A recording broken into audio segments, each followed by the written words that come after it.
In the darkest depths of human history, there are few chapters more chilling than that of the Holocaust. And yet, within this horror, some stories still shock even the most jaded of us. This video explores the little-known Kinder-KZ Litzmannstadt concentration camp, a place of unspeakable cruelty and brutality towards children during World War II. Be warned, the heinous events you will see and hear about this camp will shock, anger, and beg the question of how people could be so cruel to innocent children. At this camp, innocent young lives were taken, and unimaginable horrors were inflicted upon them, all in the name of a twisted ideology.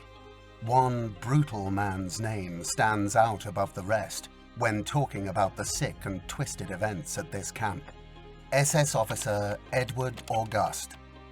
As we delve into this harrowing tale, we will discover the harsh truth about what really happened within the walls of Kinder-KZ Litzmannstadt. And did Edward August escape punishment, as so many other Nazis did? Many of us are aware of the more infamous Nazi concentration camps, like Auschwitz, Bergen-Belsen, Buchenwald, and the Dachau concentration camp. But did you know that there was a concentration camp built that acted as a center for the wholesome kidnapping of possible Aryan-like Polish children, while using others as forced labor? The Nazi concentration camp for Polish children in the central Polish city of Lodz, renamed Litzmannstadt by the Nazis, opened its doors on December 1st, 1942. It was the only camp exclusively built for children in all territories occupied by Nazi Germany. Even though many children were imprisoned in other German concentration camps during World War II, in the Lodz camp, Polish children faced the brutality of German discipline and the savagery of psychopathic SS officers without the protection or help of adult prisoners. Children of members of the resistance movement, orphans, children of Jehovah's Witnesses, and children apprehended for unlawful trafficking, suspicion of involvement in the resistance movement, or minor offenses, made up the camp's inmates. The Nazis also looked for Polish children with Nordic racial characteristics, or those considered racially valuable, and shipped them from the camp to other centers to be Germanized. This order came from none other than Adolf Hitler and Heinrich Himmler. Heinrich Himmler received a 40-page document captioned, "The issue of the treatment of population in former Polish territories from a racial political perspective," on November 25, 1939. The final chapter of the document discusses plans to forcibly acquire racially valuable Polish children for German purposes, and says, "We should exclude from deportations racially valuable children and raise them in Old Reich in proper educational facilities or in German family care.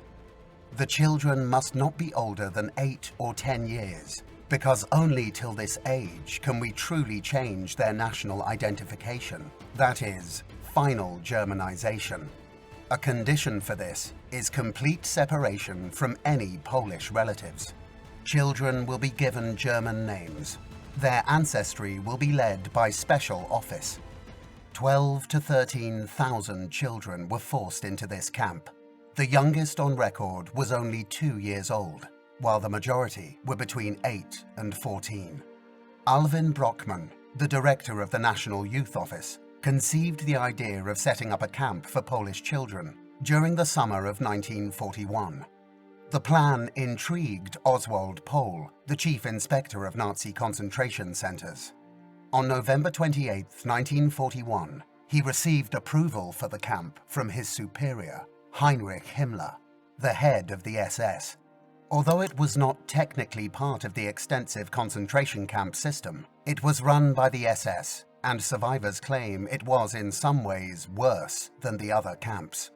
Podolska Poka, the director of the Marek Edelman Dialogue Center in Lodz, which aims to preserve the multicultural history of the city, stated, We know from survivors that from their point of view, the camp was more terrible than other camps, because in big camps, older people helped children, but in this camp, the children had to protect themselves. We know that in other camps, adults formed small groups to help each other survive, but here, the children weren't able to cooperate in that way. The camp was established on approximately 5 hectares of land. Due to the location of the entrance gate and main camp thoroughfare, the camp was commonly known as the Camp at Industrial Street. The camp was enclosed by a 3-meter-tall timber wall with barbed wire. Buildings previously used by Jews, imprisoned in the ghetto, were converted to the requirements of the camp. There were apartment complexes, workshops, kitchens, laundries, canteens, a hospital, guardhouses, and the headquarters for the SS officers.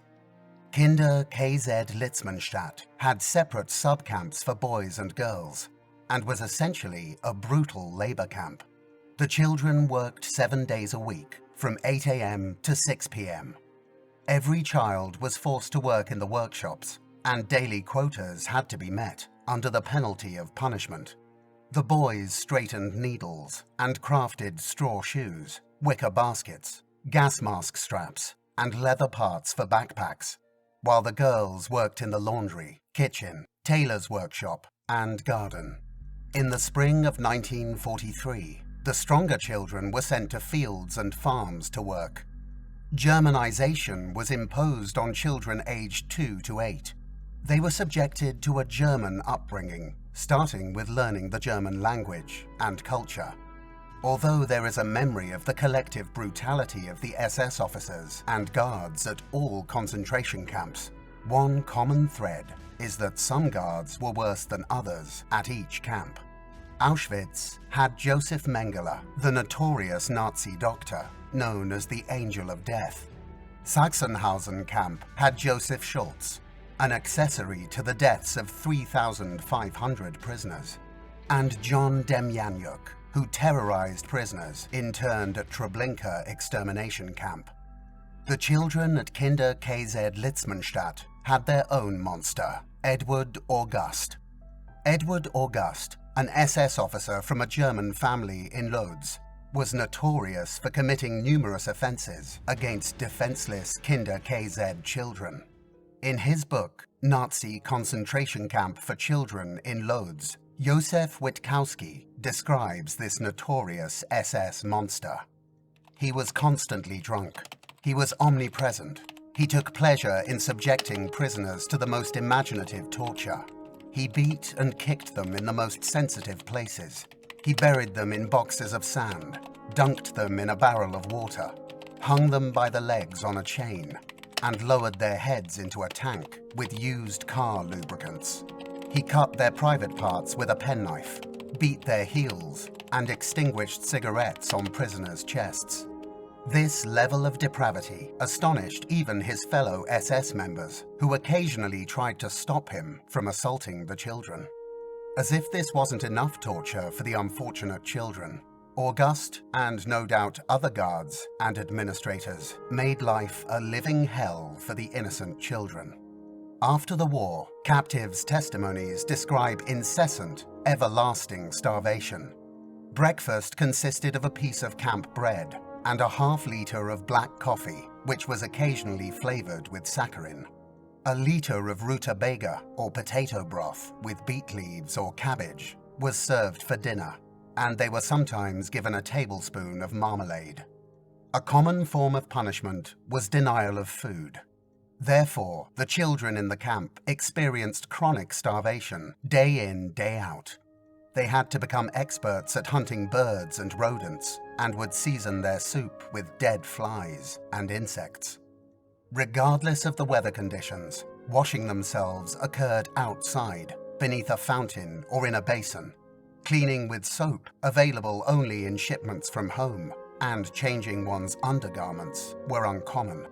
Despite this, lice infestations and uncleanliness were offenses disciplined by being whipped or denied food. Children often suffered from pneumonia, meningitis, tuberculosis, skin, mouth, and throat ulcers, scurvy, violent diarrhea, and even paralysis. The camp clinic lacked essential supplies like cotton wool, gauze, and iodine. Child patients were accused of feigning illness and were often flogged. The conditions were the worst in Block 8, where children who soiled the bed were housed. Initially, their straw bedding was removed, and they were awakened every 2 hours. When this did not work, the camp authorities regarded bedwetting as disobedience and punished the child accordingly. They were forced to sleep on bare planks that quickly decayed from urine and never dried out. The children's camp uniforms and undergarments were perpetually damp, leading to an environment where disease proliferated. Due to their offensive odor, these children had to work outdoors year-round. Because of this, the mortality rate in Block 8 was the highest of all the blocks. August's combative behavior would ultimately lead to his dismissal from his position, and he was sentenced by a German court, not for his offenses against prisoners, but for insubordination. Edward August might have thought he had gotten away with his disturbing, brutal crimes. But thankfully, he was apprehended in Lodz after the war and sentenced to death for atrocities committed against Polish children at the camp, while most of his fellow camp officers evaded justice. Mindu Hornik, 13 years old and terrified, peered through a crevice in the door of the paused cattle vehicle and saw the name on the brick building, Auschwitz. "I spelt it out for my mother," Hornik recalled. "She says, 'I don't know where it is. I've never heard of the place.' And then suddenly all this clatter of the doors opening, and when the doors opened, there was just all hell let loose." Auschwitz would become the most infamous of the concentration camps, renowned for its inhumane treatment of children. As with adults, they were subjected to starvation and cold, forced to work, punished, executed, and used as subjects in criminal experiments by SS doctors. By the end of 1943, separate quarters were set up for children older than 2 years. There was no difference between these and the dormitories designated for adults. The camp administrators did not supply formula or adequate food provisions for neonates, condemning them to starvation. Mindu Hornik's family had traveled for days in the dark, with 70 women and children crammed into a cattle car, with little food and a single bucket for sanitation. Now they saw heaps of decaying corpses, attack dogs growling, Nazis shrieking in German, and a thick layer of grey ash in the air. A Nazi official suddenly rushed into their train car. "I think that a capo must have known that this train of mothers and children that were no use to them for work would end up in the gas chambers," said Hornik. "That's why he must have looked in that coach and thought to himself, well, perhaps I'll try and save a couple." He told Hornik's mother to remain behind with her 2 youngest sons, while her 2 daughters went ahead. He assured her in Yiddish that she would see them shortly. He instructed Mindu and her sister to lie about their ages and skills. "You are a seamstress," he said. "You better do as this man says," her mother said. "We looked back and saw our mother with her spotted scarf. We waved to her, and we went ahead," Mindu said. She never saw her mother or siblings again. While at Auschwitz, Mindu Hornik was bound to have run into, or heard of, the hyena of Auschwitz, Irma Gräser. Gräser, like August, was a vicious, brutal guard who shocked even the most hardened SS officers with her behavior. If you thought the events at Kinder-KZ were unbelievable, our next video on the hyena of Auschwitz will surely shock you to your core.